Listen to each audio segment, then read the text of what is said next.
Compound lifts won't ever be dangerous as long as you do them right, and here's how.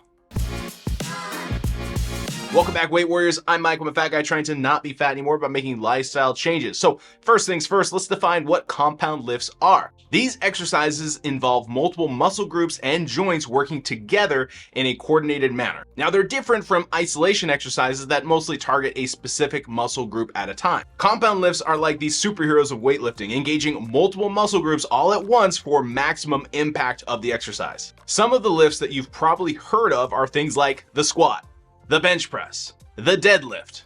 All amazing exercises everyone should have tried in their routine. But there's also exercises like the pull-up, the dip, the overhead press.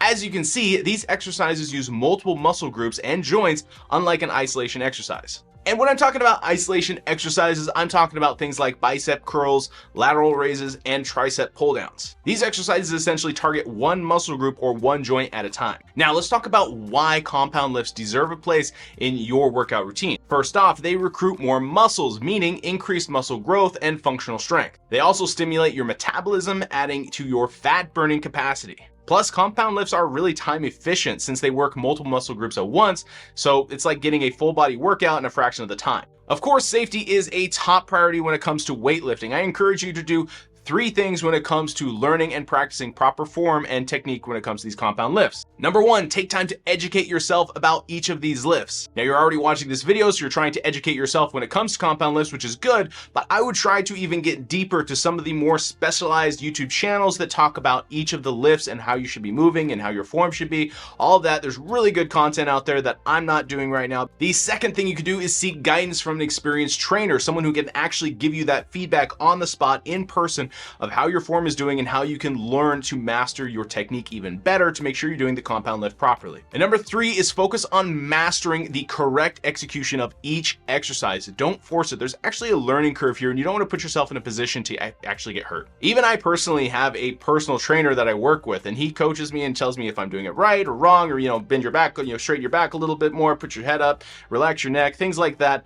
It's really nice having somebody who's there who can give you that immediate feedback. You really save more time, making less mistakes, and make more progress more quickly. And if you want to make even fewer mistakes and keep learning, subscribe to the Weight Warriors channel and like this video and comment down below if you would. Let me know how you're enjoying this content so far. Now, let's address some common concerns and I'll say myths surrounding compound lifts. One of the biggest misconceptions that I see is that they're only for advanced lifters or bodybuilders or Olympic athletes. And honestly, that couldn't be further from the truth. Beginners can absolutely incorporate compound lifts into their routines. Again, like I said, it's all about starting with lighter weights and focusing on technique and gradually increasing the load as you build strength and confidence. And if you only have a short amount of time in the gym, absolutely compound lifts are going to be your hack to get as much done in as short amount of time. And of course, safety is a top concern. You could do things like have safety arms in place.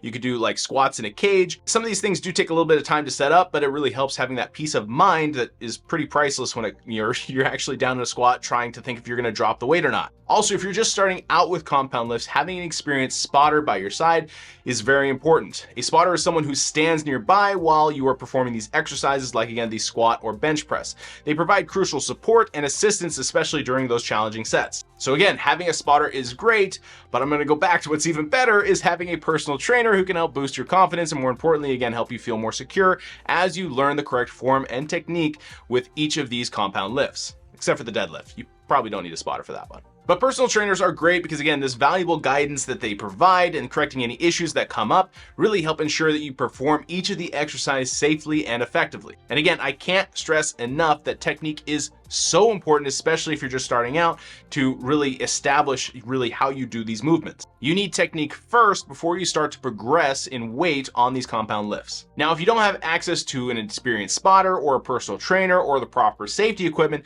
it actually might be best that you hold off on performing heavy lifts or the heavy compound lifts just yet. Again, you can do things with like just the bar, make sure you're getting the technique down, but don't go for a 1 rep max alone in your garage. Remember, everyone starts somewhere, and if you're new to compound lifts, take it slow and steady and begin with lighter weights, mastering the proper technique before adding more weight. Consistency and gradual progress is key for long-term success. To ensure a safe lifting journey, and again, success on your weight loss journey, if that's where you're at, just like me, it's crucial to prioritize injury prevention. So warm-ups, mobility exercises, and listening to your body's limits are all vital steps to prevent injuries. So take time to prepare your body for the demands of lifting, and if something doesn't feel right, don't push through the pain. Rest, recover, and seek professional advice if needed. So compound lifts are not these crazy dangerous exercises that they seem to be made out to be, especially nowadays, but they offer an incredible benefit actually, and increased muscle recruitment, improved strength, and of course fat burning. So by learning these proper techniques and starting with lighter weights, progressing at your own pace, you can safely embrace the power of compound lifts. So let's ditch and debunk the myths, stay consistent, and unlock this amazing potential of these exercises in your fitness journey. So keep lifting, be safe, and enjoy the gains.